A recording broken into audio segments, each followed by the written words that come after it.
आप खुद से पहचानने लगेंगे। आप देखिए, आज फिर जीओसी का लेक्चर नंबर 10 है, ठीक है। और कल तक का एक एग्जाम्पल मैं डिस्कस कर लेता हूँ। एग्जाम्पल से कुछ चीज़ें क्लियर हो जाती हैं हम लोगों की, है ना।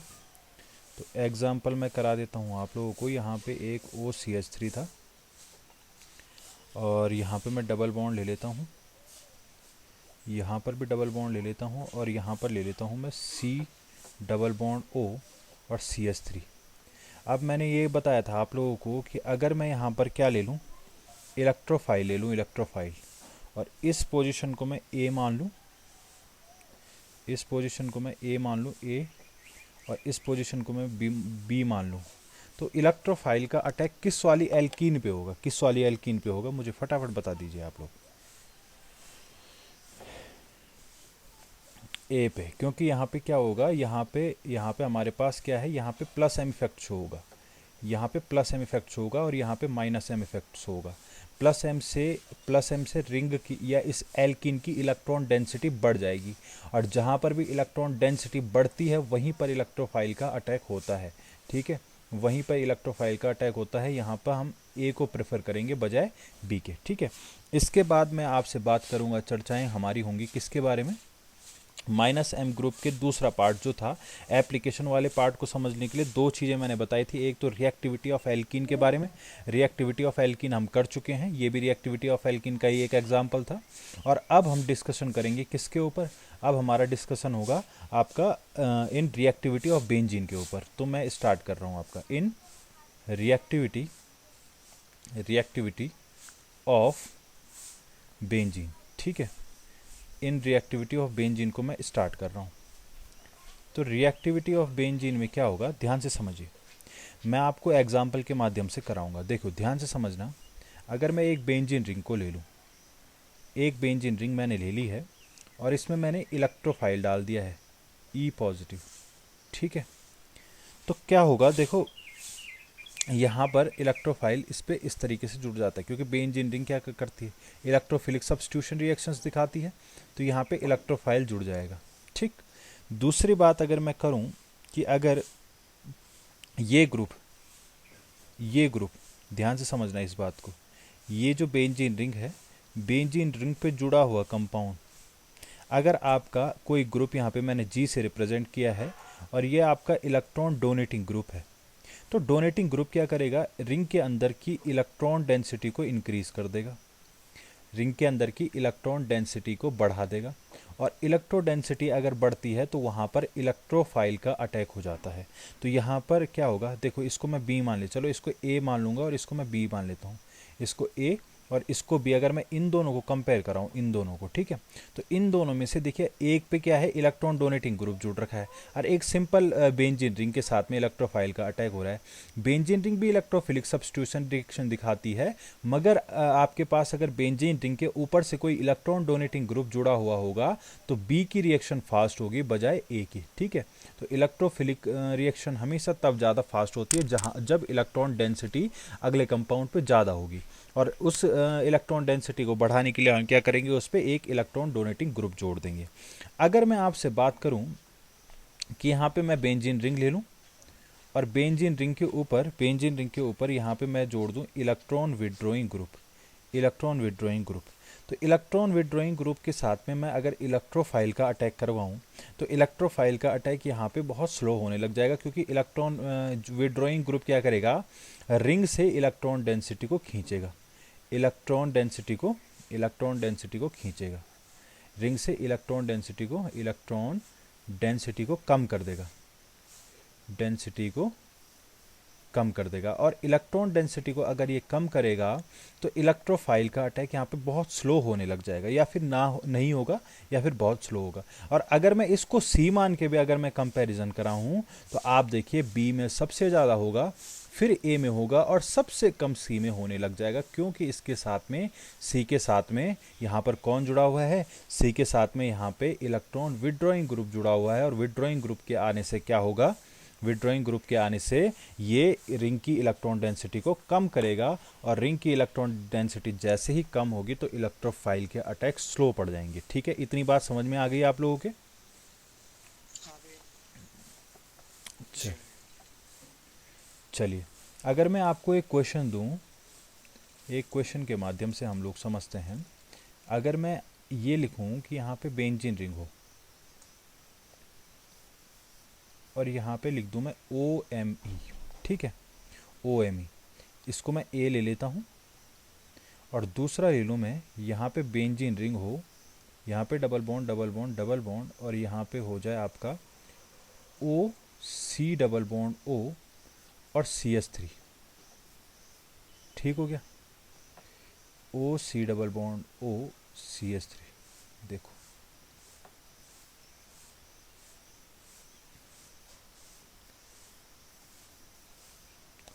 अरे यार एक मिनट, हाँ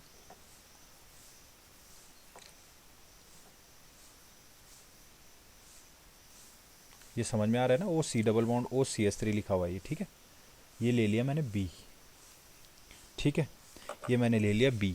और अगर मैं C कंपाउंड को किस इस तरीके से लेता हूँ, C डबल बॉन्ड O और इधर ले लूँ मैं CH3, इसको ले लूँ मैं C, और चौथा कंपाउंड में केवल बेंजीन रिंग को ले लूँ D। तो आप मुझे बताइए, अगर मैं रेट ऑफ इलेक्ट्रोफिलिक अटैक की बात करूँ, रेट ऑफ इलेक्ट्रोफिलिक अटैक की बात करूं, तो रेट ऑफ इलेक्ट्रोफिलिक अटैक का ऑर्डर क्या होगा। देखिए बच्चों, मैं आप लोगों को एक क्वेश्चन करा देता हूं। यहाँ पर क्या होगा, देखो यहाँ पे OMe के पास 2 लोन पेयर होते हैं और OMe क्या दिखाता है, प्लस M इफेक्ट दिखाता है, ठीक है, इतनी बात हमको समझ में आ गई। यहाँ पे भी O के पास लोन पेयर हैं 2 जोड़ी, पर यहाँ पे क्रॉस रेजोनेंस हो रहा होगा, इधर भी रेजोनेंस हो रहा होगा और इधर भी रेजोनेंस हो रहा होगा, प्लस हम ये भी दिखा रहा होगा पर पहले वाले से थोड़ा सा कम होगा। यहाँ पर क्या है, यहाँ पे बेंजीन रिंग सिंगल बॉन्ड्स है, next one is double bond, तो इसका मतलब यहाँ पे माइनस M इफेक्ट लग रहा होगा, ये ऊपर जाएगा, यहाँ पे पॉजिटिव चार्ज आएगा और यहाँ पे इलेक्ट्रॉन डेंसिटी ऊपर की तरफ ही खींचने लग जाएगा, और ये तो खाली बेंजीन रिंग है। तो रेट ऑफ इलेक्ट्रोफिलिक अटैक, तो इलेक्ट्रोफाइल वहीं पे अटैक करता है जहाँ पे इलेक्ट्रॉन डेंसिटी ज़्यादा होती है, डेंसिटी ज़्यादा होती है। तो इसका मतलब A वाले के साथ सबसे ज़्यादा अटैक होगा, फिर B वाले के साथ में, और फिर D वाले के साथ में, और सबसे कम हो जाएगा C वाले के साथ में, क्योंकि C वाला क्या कर रहा है, रिंग की डेंसिटी को बाहर की तरफ खींच रहा है। तो ये हो जाएगा इसका ऑर्डर। क्या इतनी बात सबको समझ में आ गई? क्या इतनी बात सबको क्लियर है? अच्छा, एक आधा और एग्जाम्पल कर लेते हैं, एक मिनट, हाँ चलिए एक और एग्जाम्पल देख लेते हैं। देखो, अगर मैं बात करूं,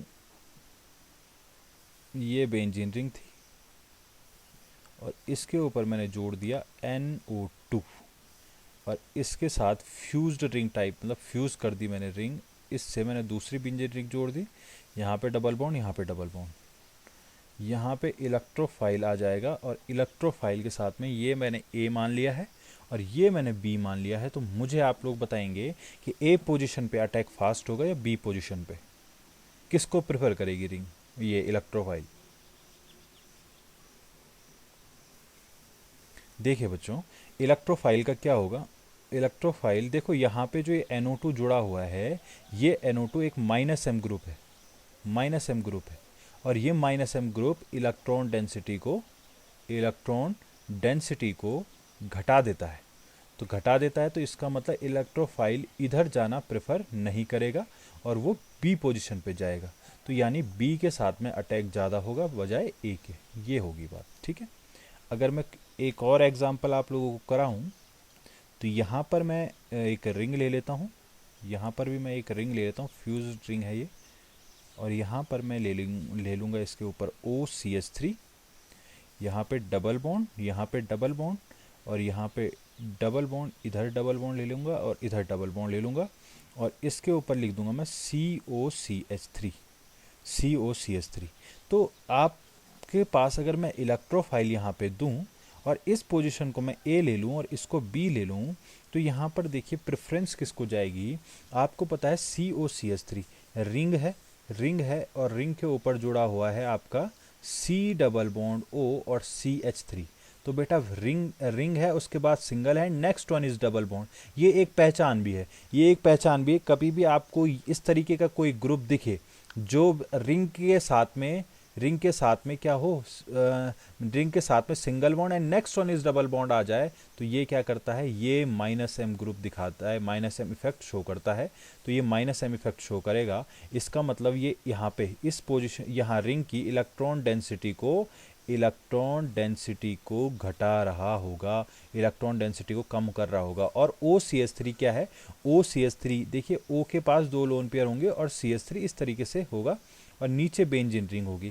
तो ये क्या करेगा, ये डोनेट करेगा और ये प्लस एम इफेक्ट शो करेगा। तो प्लस एम इफेक्ट से इलेक्ट्रॉन डेंसिटी ED शॉर्ट में लिखा हुआ है, मैं इलेक्ट्रॉन डेंसिटी बढ़ जाएगी। तो इसका मतलब B को ज़्यादा प्रेफरेंस जाएगा बजाय A के। तो ये इसका ऑर्डर हो जाएगा।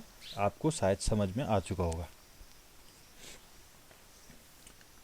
आ रहा है समझ में? अगर मैं एक और एग्जांपल लूँ, यहाँ पर मैंने रख दिया बेंजीन रिंग, यहाँ पर मैं रख दूँ डबल बॉन्ड O एंड यहाँ पर मैं क्या करूँ, यहाँ पर रख दूँ मैं बेंजीन रिंग को, और मैं इसको P मान लूँ और इस पोजीशन को मैं Q मान लूँ और इधर मैं डाल दूँ इलेक्ट्रोफाइल। तो साक्षी जी मुझे बताएंगी कि यहाँ पे P को प्रेफरेंस जाएगा या Q के प्रेफरेंस जाएगा? जल्दी बताइए, P को या Q को प्रेफरेंस जाएगा? किसको जाएगा प्रेफरेंस? या नीतीश जी भी बता सकते, आर्यन भी बता सकता है, कोई भी बता सकता है। क्यू वाले को प्रेफरेंस जाएगी, क्योंकि यहाँ पे पता है आपको benzene ring, next double bond और next single bond and next one is double bond. ये क्या करेगा, ये इधर से रिंग की डेंसिटी को ऊपर खींचने लग जाएगा, यानी ये यहाँ पे माइनस एम इफेक्ट शो करेगा। और इसके साथ में ना प्लस एम है ना माइनस एम है, ये न्यूट्रल टाइप समझ लो इसको, न्यूट्रल टाइप समझ लो इसको। तो यहाँ पे क्या होगा, इसके पास ना प्लस एम है ना माइनस एम है, तो यहाँ पे क्या होने लग जाएगा, यहाँ पे Q को ज़्यादा प्रेफरेंस जाएगी बजाय P के। तो Q ज़्यादा प्रेफर किया जाएगा P से। ठीक है, ये बात समझ में आ गई होगी। एक लास्ट एग्जांपल देख लेते हैं और उसके बाद मैं आगे बढ़ता हूँ। वैकेंट वाला मैं आप लोगों को कराऊंगा फिर। यहाँ पे देखिए अगर मैं इधर ले लूँ बेंजीन रिंग,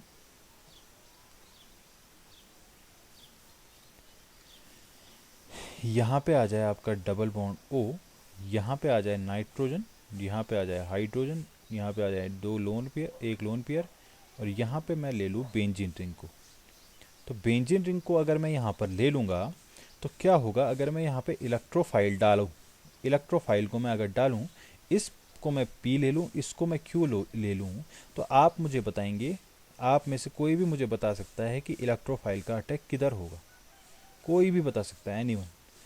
देखिए ये जो है, ये ग्रुप, ये डबल बॉन्ड O, तो ये क्या करेगा, रिंग से इलेक्ट्रॉन डेंसिटी को खींचेगा, यानी माइनस एम इफेक्ट शो करेगा। और ये जो नाइट्रोजन है, ये इधर भी रेजोनेंस करेगा और इधर भी रेजोनेंस करेगा, मतलब यहाँ पे ये प्लस एम इफेक्ट शो करेगा। पर कौन सा plus M? Cross cross resonance. ठीक है, तो ये इधर भी डोनेट कर रहा होगा और इधर भी डोनेट कर रहा होगा। तो एक साइड तो माइनस एम जुड़ा हुआ है और एक साइड में डोनेशन हो रहा है। देखो इधर साइड में डोनेशन हो रहा है, तो क्यू को इलेक्ट्रोफाइल की प्रेफरेंस जाएगी बजाय पी के। तो ये क्यू से जुड़ना पसंद करेगा बजाय क्यू के। अगर एक लास्ट एग्जाम्पल और देख लो, अगर मैं यहाँ पे बात करूँ सी डबल बॉन्ड सी और एस डबल बॉन्ड ओ और यहाँ पे ओ एच, और मैं बात करूँ सी डबल बॉन्ड सी और यहाँ पे सी डबल बॉन्ड ओ और इधर लिख दूँ मैं एक्स। तो बेटा यहाँ पे एक बात ध्यान रखना, यहाँ पे दोनों ही, ये देखो ये भी माइनस एम लगाएगा और ये भी माइनस एम लगाएगा, पर इसका माइनस एम ज़्यादा होता है बजाय इसकी। ए और बी, इसका माइनस एम, दोनों ही माइनस एम ग्रुप हैं, तो दोनों HSO3 का माइनस एम ज़्यादा होता है बजाय सी डबल बॉन्ड ओ के। ठीक है, अब मैं वैकेंट ऑर्बिटल की कहानियों पे आ रहा हूँ। शायद मेरे हिसाब से इतनी बातें तुम लोगों के समझ में आ चुकी होंगी। आ जाऊँ? हाँ, SO3,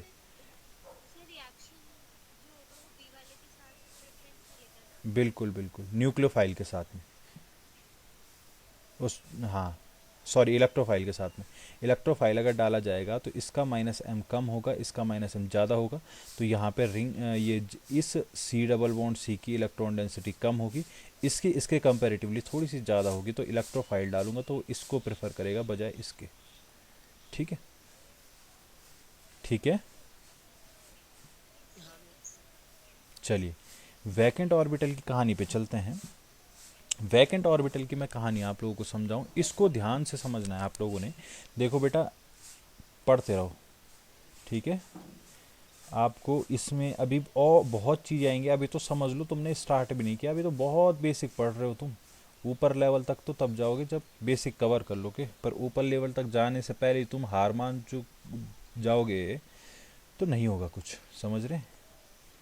PR3 पॉजिटिव, मैं ले लूँगा SR और मैं ले लूँगा Cl। देखिए बच्चों, मैं आपको दो चीज़ें करा रहा हूँ, ध्यान से समझना क्या होगा। देखना, अगर मैं कहूँ CH2 मेरे पास नेगेटिव होगा और यहाँ पे मैं कहूँ मेरे पास PR2 है, ठीक है, PR2 है, तो PR2 के पास क्या होगा, ध्यान से देखना। नाइट्रोजन, फास्फोरस, आर्सेनिक, एंटीमनी और बिस्मिथ, ये एक परिवार है। जैसा बिहेवियर नाइट्रोजन दिखाएगा वैसा ही बिहेवियर लगभग फास्फोरस दिखाएगा, इसीलिए एक परिवार के ये सदस्य हैं। नाइट्रोजन अमूमन 3 बॉन्ड बनाता है और उसके पास 1 लोन पेयर होता है। ऐसे ही फास्फोरस की बात करेंगे तो फास्फोरस ने 3 बॉन्ड अगर बनाए हैं तो उसके पास 1 लोन पेयर पक्का होगा। बस डिफरेंस कहाँ पे आ जाता है कि नाइट्रोजन की अगर मैं बात करता हूँ तो नाइट्रोजन होता है 1s2 2s2 2p4, नहीं एक गलत हो गया, 2 और 2 4 5 6 7 2p3। देखो, और फास्फोरस की मैं बात करूंगा तो ये हो जाएगा 1s2 2s2 2p6 3s2 3p3। अब यहाँ पे देखिए, यहाँ पे 2p के बाद 2d नहीं होता है, नहीं होता है, मगर 3p के बाद 3d आएगा, 3p के बाद 3d जरूर आएगा। तो इसका मतलब अगर फास्फोरस ने भी 3 बॉन्ड बनाए हुए हैं, फास्फोरस ने 3 बॉन्ड बनाए हुए हैं और इसके पास, फास्फोरस ने जब 3 बॉन्ड बनाए होंगे, इसके पास लोन पेयर अगर होगा तो इसके पास क्या होगा, वैकेंट ऑर्बिटल, वैकेंट ऑर्बिटल भी होगा। ध्यान से देखना, मगर नाइट्रोजन ने 3 बॉन्ड बनाए हुए हैं और उसके पास अगर लोन पेयर होंगे, लोन पेयर होंगे तो इसके पास वैकेंट ऑर्बिटल, वैकेंट ऑर्बिटल नहीं होगा। समझ रहे हैं, क्योंकि यहाँ पे 2d नहीं आता है और यहाँ पे 3d आ जाता है, 3d आ जाता है। ये बातें मैं क्यों बता रहा हूँ आपको, ये बातें मैं ये समझाने के लिए बता रहा हूँ जो मैंने यहाँ पे लिखा हुआ है। अब मेरे पास CH2 है, CH2 है, CH2 के पास p ऑर्बिटल है और p में इसने क्या ले रखे हैं, अभी इलेक्ट्रॉन्स ले रखे हैं, ठीक है। यहाँ पे नेगेटिव चार्ज है, 2 इलेक्ट्रॉन आप लगा सकते हैं, ठीक है, यहाँ पे नेगेटिव चार्ज रख सकते हैं या 2 इलेक्ट्रॉन लगा सकते हैं। अब यहाँ पे PR2 है मेरे पास, PR2 मेरे पास प्रेजेंट है। PR2 के पास d ऑर्बिटल है, d ऑर्बिटल्स भी इसके पास है और इसके पास लोन पेयर है p में। ध्यान से देखना, बातों को ध्यान से समझना आप मेरी। यहाँ पर इसके पास लोन पेयर है p में, ठीक है ना। 3 बॉन्ड बनाएगा, 3 बॉन्ड बनाएगा तो sp, देखो ये मिक्सिंग हो जाएगी ना, यहाँ पे ये मिक्स हो जाते हैं तो यहाँ पे क्या हो जाता है, sp3 हाइब्रिडाइजेशन हो जाता है हर किसी का, और ये लोन पेयर अभी sp3 हाइब्रिडाइज्ड ऑर्बिटल में प्रेजेंट होंगे क्योंकि इसका काम कुछ नहीं है, ये इसके पास लोन पेयर पड़े हुए हैं केवल। देखो ये इधर डोनेशन नहीं कर पाएगा और ये भी इधर डोनेशन नहीं कर पाएगा क्योंकि इसके पास कार्बन के पास वैकेंट नहीं है, वैकेंट नहीं है ऑर्बिटल। ध्यान से समझना, हाँ मैं 2-3 एग्जाम्पल समझाऊंगा। और ये भी नहीं लेगा, ये भी इलेक्ट्रॉनों को नहीं लेगा, ठीक, ठीक है भाई, ठीक है। तो होगा क्या ये जब भी ये देखो, जो ये PR2 है ना, PR2 कंडीशनल है बेटा, कंडीशनल। कभी ये -m दिखाएगा और कभी ये +m दिखाएगा। कब ये माइनस एम दिखाएगा और कब प्लस एम दिखाएगा, इसको मैं समझाता हूँ, आपको क्लियर करता हूँ, ठीक है। अभी तक के स्लाइड्स में किसी को कोई डाउट तो नहीं है ना? अभी तक की स्लाइड में कोई किसी को डाउट तो नहीं है?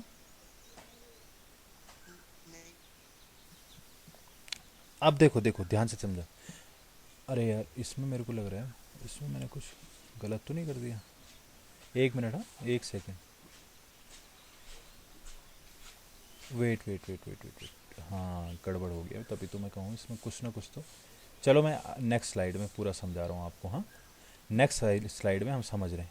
ये जो PR2 है ये कभी आपका क्या होता है, माइनस एम इफेक्ट शो करता है और कभी प्लस एम इफेक्ट शो करता है। ध्यान से समझना कैसे, कब कब की कंडीशन में बता रहा हूँ आपको। CH2 मेरे पास नेगेटिव हो, CH2 मेरे पास नेगेटिव है और इसके साथ मैंने जोड़ दिया PR2, दो कंडीशन है मैं करा रहा हूँ आपको।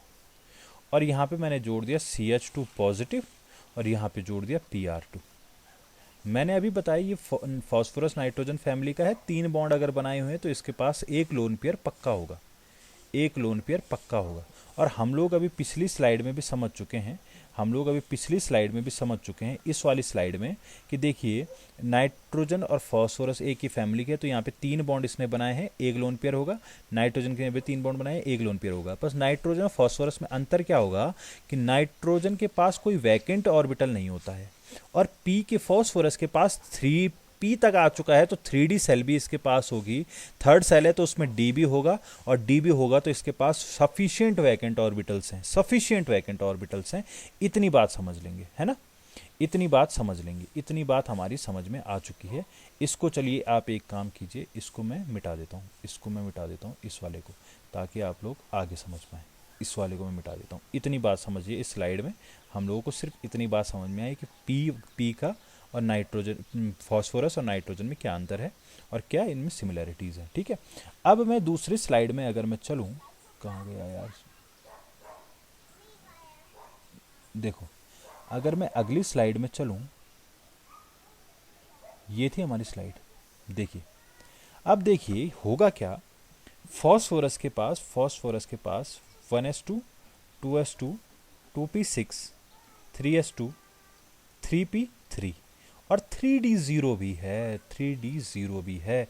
तो यहाँ पर क्या होगा, कार्बन है, कार्बन के पास एक दो बॉन्ड इसने बनाए हुए और एक इसके पास, एक में इसके पास नेगेटिव है और एक इसने फॉस्फोरस के साथ में बनाया हुआ है। तो इसके तो चारों कंप्लीट हो गए। देखो एक हाइड्रोजन, दूसरा हाइड्रोजन, तीसरा फॉस्फोरस और चौथा वाला ऑर्बिटल जो खाली था उसमें इसने इलेक्ट्रॉनों को ले लिया है, मतलब इसके पास कुछ भी खाली नहीं बचा हुआ है। अब फॉस्फोरस को समझते हैं। फॉस्फोरस के पास इधर R है, इधर R है। यहाँ पे फॉस्फोरस को जो P वाला है और मतलब sp3 हाइब्रिडाइज वही, इसके पास लोन पेयर है यहाँ पे, ठीक है। और D वाला, ये D वाला, ये D वाला और ये D वाला, ये खाली है, खाली, ठीक है। अब होगा क्या, जब भी सामने वाले पे नेगेटिव आया होगा ना, देखो ये लोन पेयर इधर शिफ्ट होगा नहीं। देखो ध्यान से समझना, ये वाला लोन पेयर आगे शिफ्ट होगा नहीं क्योंकि कार्बन के पास वैकेंट ऑर्बिटल नहीं बचा हुआ है।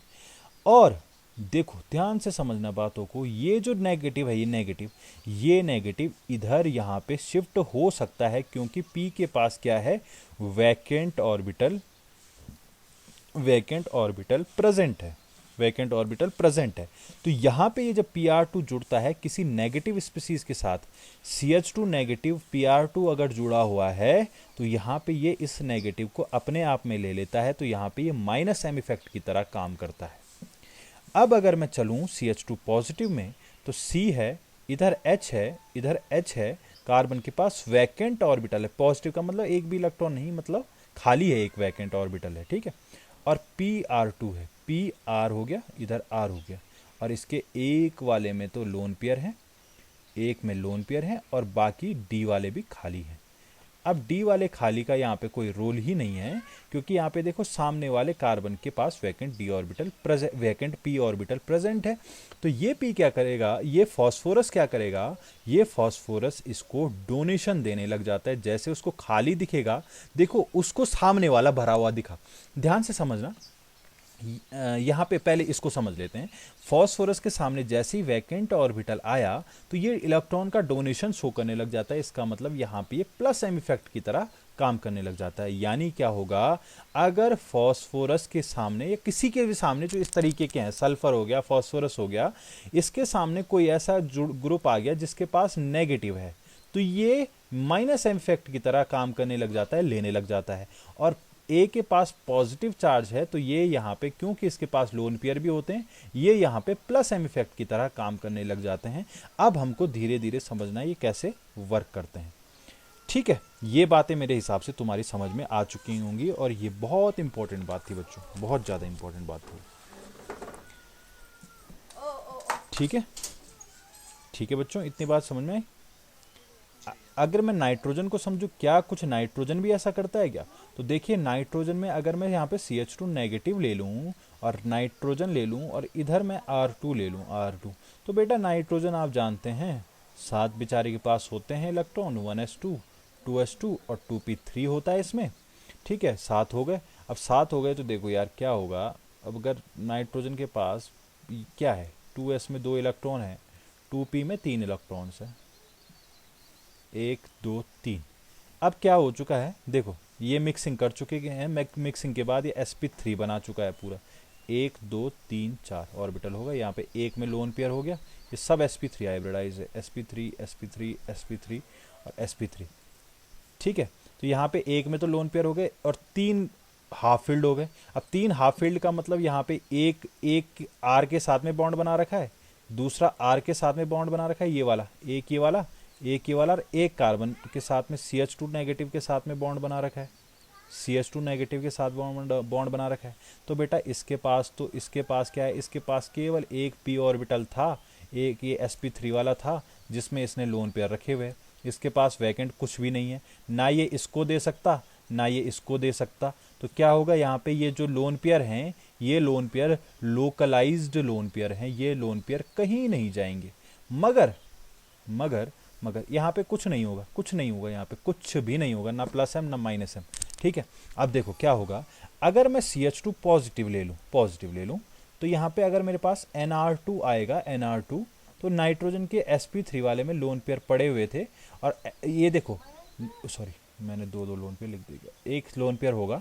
अब ये p वाले में आ जाएगा, मैंने बताया हुआ था जब भी लोन पेयर को रेजोनेंस में पार्टिसिपेट करना होता था, आप इतना सब कुछ समझ चुके हैं, तो वो हाइब्रिडाइज्ड वाले को छोड़ के, आपने इतनी बार पढ़ लिया है, वो हाइब्रिडाइज्ड वाले को छोड़ के किस में आ जाता था, प्योर p में आ जाता था, जब उसको पाई बॉन्ड बनाना होता है।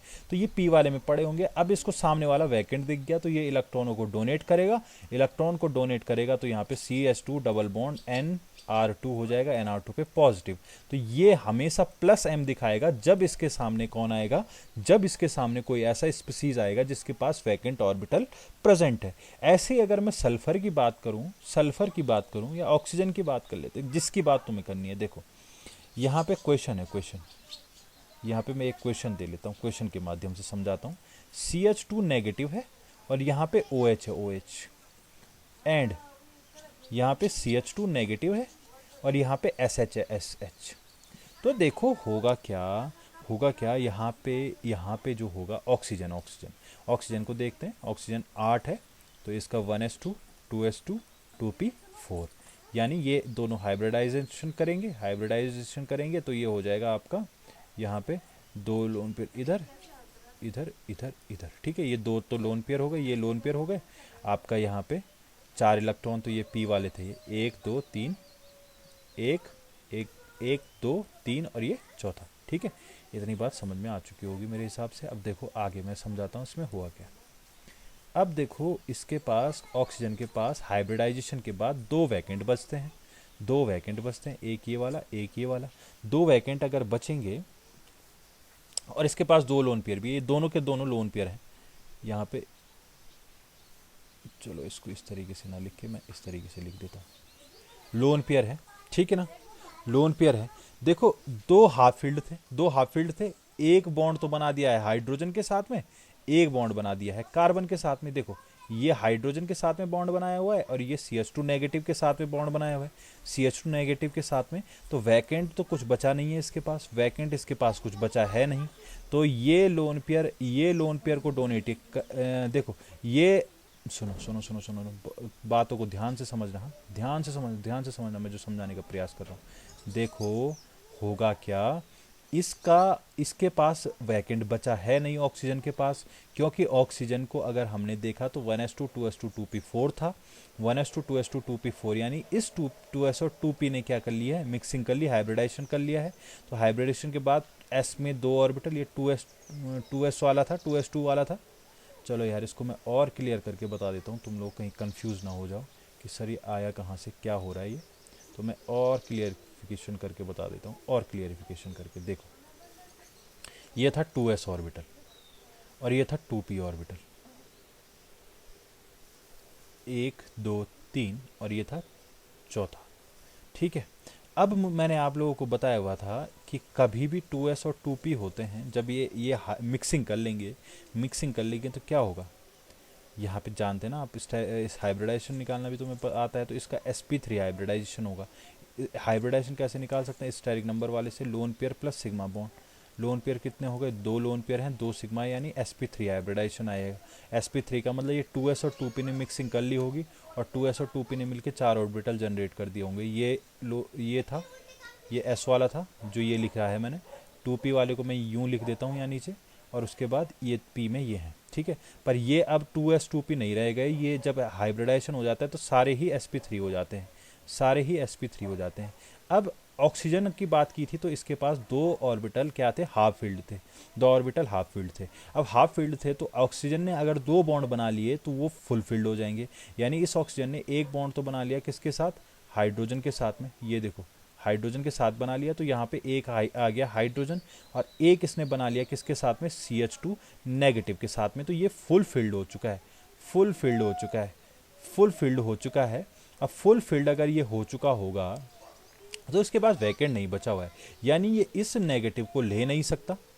और इस कार्बन के पास देखो, कार्बन के पास क्या होता था, कार्बन का मैं तुम्हें ऑलरेडी ही समझा चुका हूं, कार्बन का है 6, 1s2 2s2 2p2, और एक्साइटेड स्टेट के बाद ये 2s का इलेक्ट्रॉन उछल के 2p और 2s में फ्री एक्साइटेशन होता है, तो ये उछल के इधर चला जाएगा।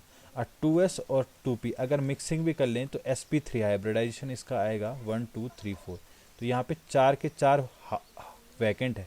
पर हम यहाँ पे कार्बन की बात नहीं कर रहे हैं, यहाँ पे कार्बन नेगेटिव की बात कर रहे हैं। कार्बन नेगेटिव का मतलब इस पे एक इलेक्ट्रॉन ऑलरेडी आ चुका है, ये कार्बन नेगेटिव वाला है, नेगेटिव वाला। अब बाकी के देखो, बाकी का देखो, एक हाइड्रोजन के साथ इसने बॉन्ड बनाया, दूसरा हाइड्रोजन के साथ बॉन्ड बनाया हुआ, तीसरा इसने बॉन्ड बनाया हुआ OH के साथ में, तो इसका भी ये भी फुल फील्ड है, ये भी फुल फील्ड है, और ये ऑक्सीजन भी फुल फील्ड है और कार्बन भी फुल फील्ड है। ना कार्बन इसको डोनेट कर सकता, ना ऑक्सीजन इसको डोनेट कर सकता। तो क्या होगा, यहाँ पे किसी की तरफ भी डोनेशन नहीं होगा, यानी इसका मामला खत्म हो गया। ये सिंपल है, इस पर ना प्लस m लगेगा ना माइनस m लगेगा। मगर हम CH2 नेगेटिव SH की बात अगर करें, CH2 नेगेटिव SH की बात करूं, CH2 नेगेटिव SH की मैं बात करूं, तो S किसका, oxygen, sulphur, selenium, tellurium, polonium, ये इसकी फैमिली, परिवार है इसका, परिवार। तो ऑक्सीजन तुम्हें पता है, ऑक्सीजन जब 2 बॉन्ड बनाता है तो इसके पास 2 लोन पेयर होते हैं। ऐसे ही सल्फर ने 2 बॉन्ड बनाए हुए हैं, एक हाइड्रोजन के साथ में, एक CH2 नेगेटिव के साथ में है, तो सल्फर के पास भी 2 लोन पेयर लाजमी हैं। अब सल्फर का देख लेते हैं, सल्फर का कैसे होगा। सल्फर का 16 होता है, 1s2 2s2 2p6 3s2 3p 12 13 14 15 16 3p4। तो यहाँ पे क्या होगा, यहाँ पे देखिए 3s में 2 इलेक्ट्रॉन है और 3p में 4 इलेक्ट्रॉन है, 1 2 3 और ये 4। अब यहाँ पे सल्व देखो, अगर मैं हाइब्रिडाइजेशन निकालूँ, हाइब्रिडाइजेशन स्टेरिक नंबर वाले मेथड से, lone pair plus sigma bond, lone pair plus sigma, तुम जानते हो लोन पेयर इसके पास मैंने अभी बता दिया 2 हैं, तो लोन पेयर आ जाएंगे 2, और सिग्मा बॉन्ड कितने हैं, 2 हैं, तो यहाँ पे 4 आ जाएगा, यानी sp3 हाइब्रिडाइजेशन आ जाएगा। sp3 का मतलब इस s ने इस p ने आपस में मिक्सिंग कर ली और मिक्सिंग कर ली है तो यहाँ पे sp3 कुछ इस तरीके से आ जाएगा, दो यहाँ पे, दो यहाँ पे, एक यहाँ पे, एक यहाँ पे, ठीक है। ये sp3 हैं सारे। अब इसके पास दो हाफ फील्ड थे, पर 3p आ गया है तो यहाँ पे क्या भी होगा बच्चों, ये मत भूलना कि 3p आ चुका है तो यहाँ पे 3d भी होगा, और 3d में 0 इलेक्ट्रॉन्स होंगे। अब यहाँ पे p में तो दो हाफ फील्ड थे, और दो हाफ फील्ड किससे उसने पूरे कर लिए, एक हाइड्रोजन के साथ बॉन्ड बना लिया, एक उसने किसके साथ में, CH2 नेगेटिव के साथ में बॉन्ड बना लिया। तो बेटा यहाँ पे उसने बॉन्ड तो बना लिए हैं P वाले में, sp3 वाले उसने पूरे कर लिए, ये फुलफिल्ड हो चुका है, पर इसके पास पूरा का पूरा d ऑर्बिटल खाली है। इसका मतलब CH2 तो भरा हुआ था ही, CH2 तो भरा हुआ था ही, CH2 के पास तो बिल्कुल स्पेस है नहीं, मगर सल्फर के पास क्या होगा, सल्फर के पास यहाँ पे हाइड्रोजन है, और यहाँ पर लोन पेयर होंगे, बिल्कुल होंगे, यहाँ पे लोन पेयर होंगे P वाले में, और दूसरा P कुछ इसके परपेंडिकुलर होगा 90 डिग्री पे, उस पे भी लोन पेयर होंगे, पर इस पे जो खाली होगा वो होगा इसका D ऑर्बिटल खाली होगा। तो नेगेटिव चार्ज जैसे ही सामने आएगा ये क्या करेगा, ये D ऑर्बिटल में इलेक्ट्रॉनों को ले लेगा, और D इलेक्ट्रॉनों को मतलब इस नेगेटिव को D इलेक्ट्रॉन में ले लेगा, तो ये -m इफेक्ट शो करेगा, -m इफेक्ट। क्या आप लोगों को इतनी बातें क्लियर हैं? क्या आप लोगों को इतनी बातें क्लियर हो गई हैं? अरे क्लियर है ना?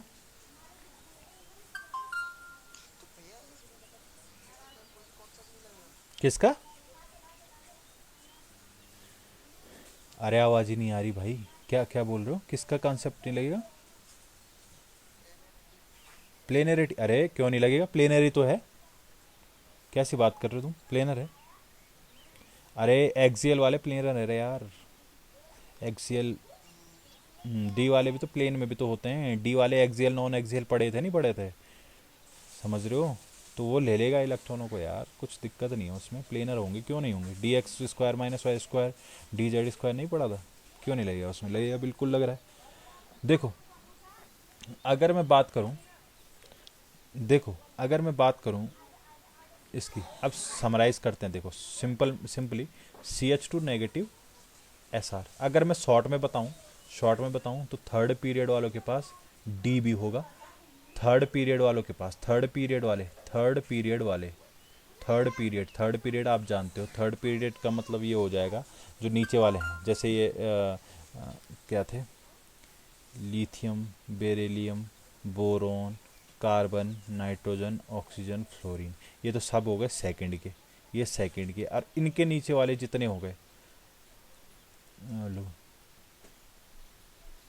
सॉरी, हाँ ठीक है, कार्बन,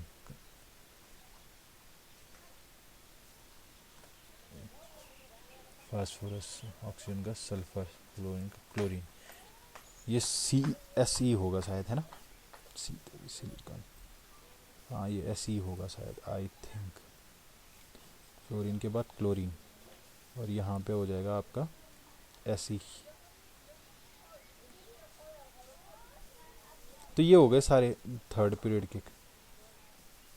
यहाँ पे सोडियम हो गया, यहाँ पे Mg हो गया, तो ये तो मेटल्स हैं, इनका तो कोई रोल ही नहीं है इतना ज़्यादा, मगर ये वाले, ये कौन से हैं, ये आपके थर्ड पीरियड वाले होंगे, और थर्ड वाले में 3D भी आ जाता है, 3D का मतलब वैकेंट, और 3D वालों के साथ में इनके सामने कभी नेगेटिव वाला आ गया तो ये हमेशा -m इफेक्ट शो करते हैं, ठीक है, और इनके सामने प्लस वाला आ गया तो ये हमेशा क्या शो करेंगे, ये हमेशा +m इफेक्ट शो करेंगे। जैसे मैं बात करूं, ये आपने अभी देखा CH2 और PR2, CH2 के, इस PR2 के सामने नेगेटिव आ गया तो ये करेगा -m इफेक्ट शो, और CH2 पॉजिटिव, और ये इसके सामने PR2 आ गया तो ये हमेशा करेगा, सॉरी दो लोन पेयर कहाँ लगा दिए मैंने इसके, एक लोन पेयर होगा, यहाँ पे PR2 आ गया तो PR2 के साथ में ये हमेशा शो करेगा +m इफेक्ट। तो मेरे हिसाब से बातें तुम्हारी समझ में आ चुकी होंगी। क्या इतनी बातें तुम लोगों की समझ में आ चुकी हैं? अब बात करते हैं कुछ और। आपसे कभी कभार क्वेश्चन पूछ लेता है कि बताओ बच्चों, एसिडिक स्ट्रेंथ कंपेयर करनी है, एसिडिक, अबे यार देखो, एसिडिक स्ट्रेंथ कंपेयर करनी है। एसिडिक स्ट्रेंथ कंपेयर करनी है। अब एसिडिक स्ट्रेंथ का केमिस्ट्री, जो ऑर्गेनिक केमिस्ट्री है, इसमें हम चलते हैं ब्रोंस्टेड के according. Bronsted and Lowry theory थी ना आपके पास, तो ब्रोंस्टेड एंड लोरी के अकॉर्डिंग देखो, ब्रोंस्टेड के अकॉर्डिंग क्या था, देखो एसिडिक कोई भी कंपाउंड, सपोज दैट ये AH है, AH मैं मान के चल रहा हूँ, हाँ देखो अगर ये एसिडिक स्ट्रेंथ शो करेगा तो इसका मतलब ये H पॉजिटिव को बाहर निकालेगा, H पॉजिटिव को बाहर निकालेगा, और H पॉजिटिव बाहर निकलेगा तो इस पे आएगा नेगेटिव चार्ज।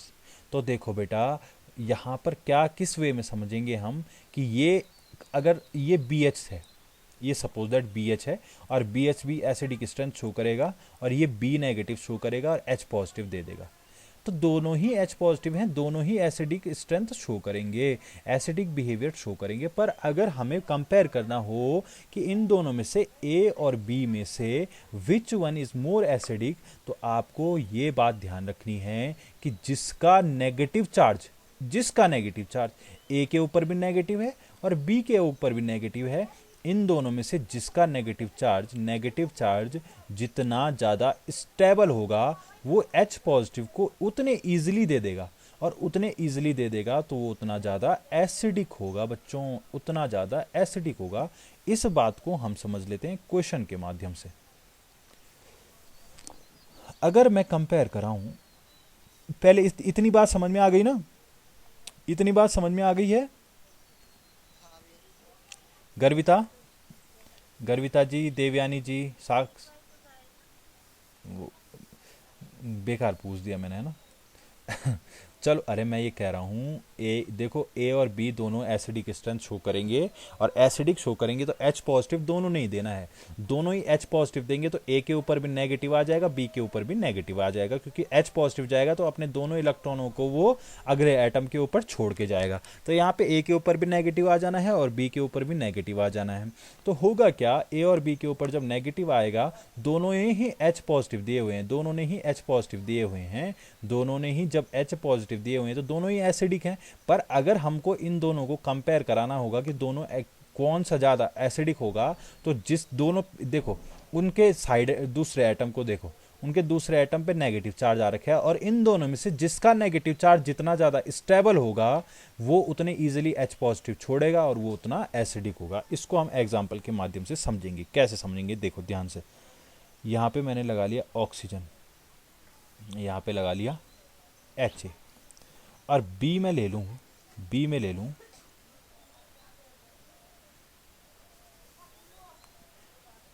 ये सल्फर है, हाँ दिख रहा है, नहीं दिख रहा है, नहीं दिख रहा होगा शायद, सल्फर ले लेता हूँ, सल्फर यहाँ पे ले लिया मैंने HB। अब देखो बच्चों, अब इसको मैं कॉपी कर लेता हूँ यार, कॉपी। इतनी बातें समझ में आ चुकी है ना?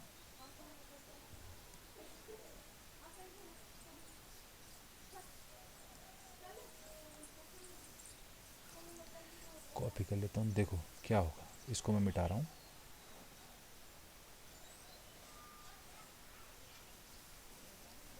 देखो बच्चों, अगर आपसे एसिडिक स्ट्रेंथ कंपेयर कर ले तो एसिडिक का मतलब यहाँ से H पॉजिटिव निकालेगा, H पॉजिटिव निकालेगा तो कुछ इस तरीके का कंपाउंड दूसरा आपको दिखेगा, यहाँ पे नेगेटिव चार्ज आ जाएगा प्लस H पॉजिटिव, और दूसरा कंपाउंड आपको दिखेगा यहाँ पे सल्फर, और यहाँ पे नेगेटिव आ जाएगा और यहाँ पे H पॉजिटिव। तो आपको पूछा जाए इन दोनों में से ज़्यादा एसिडिक कौन होगा, तो आपको पता है कि ये जो ऑक्सीजन है ये तो ऑलवेज +M दिखाता है, क्योंकि इसके पास ये सेकंड पीरियड का है, तो वैकेंट इसके पास, वैकेंट डी इसके पास है नहीं, वैकेंट डी है नहीं, तो ये इलेक्ट्रॉन को एक्सेप्ट करेगा नहीं, और इलेक्ट्रॉन एक्सेप्ट करेगा नहीं, तो ये नेगेटिव चार्ज यहाँ पे, ये जो नेगेटिव चार्ज है वो यहाँ पे अनस्टेबल रहेगा। सल्फर पे चलते हैं। सल्फर वाले जो कंपाउंड थर्ड पीरियड वाले हैं ये कंडीशनल बता दिए मैंने, ये +M भी शो करते हैं, -M भी शो करते हैं।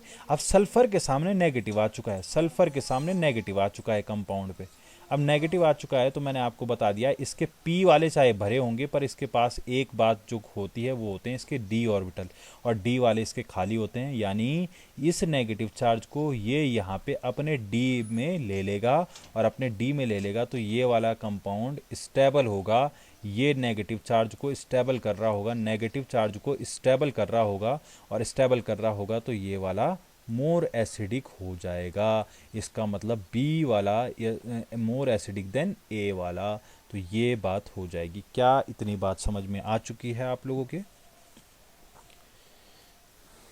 पक्का?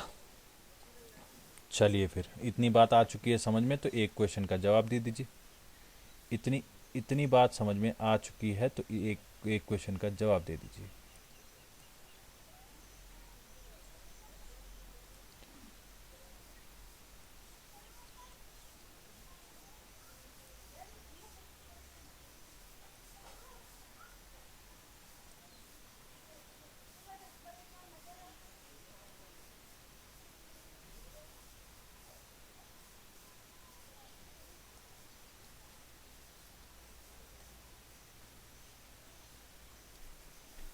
मुझे ये बताइए, यहाँ पे एसिडिक स्ट्रेंथ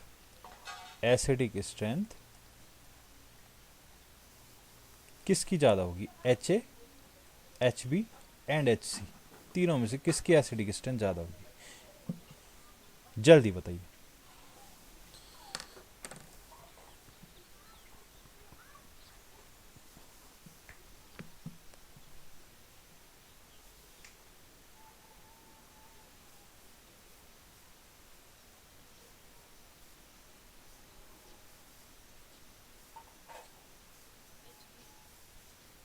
क्या बेटा, बुद्धि दौड़ाओ ना जरा। मेंटोस मिलता है, दुकान है तुम्हारे सामने, दुकान होगी ना, दुकान बेटा साक्षी जी। मेंटोस खाइए, दिमाग की बत्ती जलाइए, देखिए। एच सी को देखो, एच सी को देखो, ध्यान से देखो एच सी को जरा।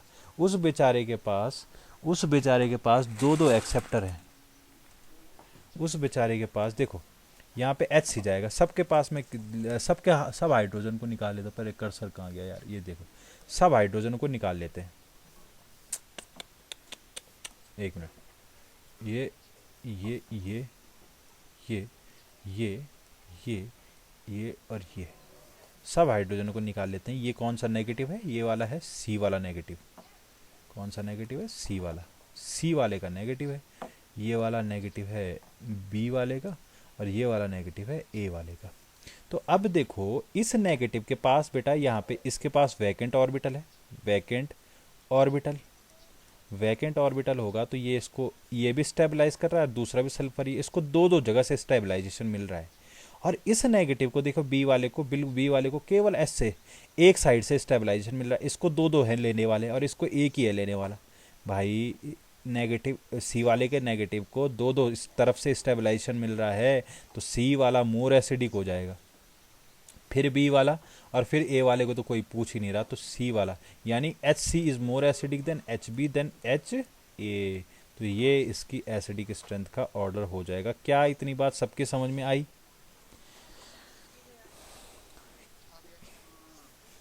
क्या इतनी बातें सबकी समझ में आ चुकी हैं? चलिए एक और क्वेश्चन मैं आप लोगों से पूछ लेता हूं। P इधर हो जाएगा, R इधर हो जाएगा HA, और B मैं पूछ लेता हूं आप लोगों से नाइट्रोजन, और यहाँ पे हो जाएगा R, और यहाँ पे हो जाएगा HB। तो मुझे ये बताइए, which one is more acidic? Which one is more acidic? Which one is more acidic? H A वाला मोर एसिडिक होगा बी से। क्यों? क्योंकि यहाँ पे देखो, यहाँ पे क्या होगा, यहाँ पे आपका P, यहाँ पे P के साथ में R, यहाँ पे नेगेटिव बनेगा, और इसके पास ये थर्ड पीरियड का है, थर्ड वाले के पास वैकेंट डी का मतलब ये इसको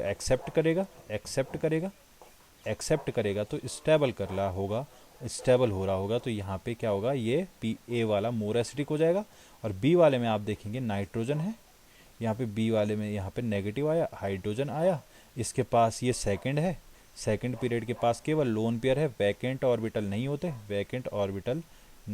हैं। और नहीं होते हैं तो ये स्टेबल नहीं होगा, स्टेबल नहीं होगा तो इस एसिड की स्ट्रेंथ घट जाएगी, ये हाइड्रोजन को छोड़ना ही नहीं चाहेगा, यानी एसिड की स्ट्रेंथ कुछ ये इस तरीके से हो जाएगी, A is more acidic than B. क्या इतनी बातें समझ में आ चुकी हैं क्या? देखो अब है आप लोगों के पास अगला टॉपिक। आप मुझे बताइए कि अगला टॉपिक स्टार्ट करना है कि यहीं पे रोक देना है? हाइपर कॉन्जुगेशन स्टार्ट होने वाला है, जल्दी बताइए, क्या अगला टॉपिक स्टार्ट करेंगे यहाँ पे रोके? मेरी आवाज़ आ रही है सबको? बताइए अगला टॉपिक स्टार्ट करें या यहाँ पे रोक दें?